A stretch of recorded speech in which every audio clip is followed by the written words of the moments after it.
Welcome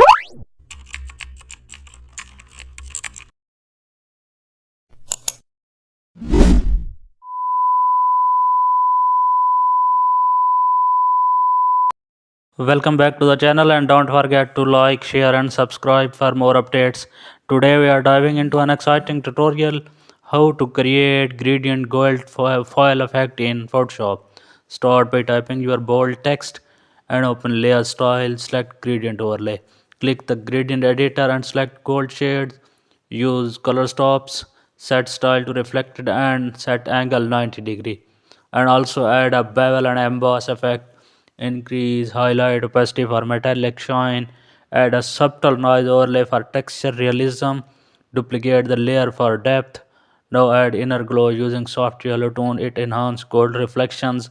You can darken edges with gradient masking, perfect for luxury or logo design. Your gold foil shines like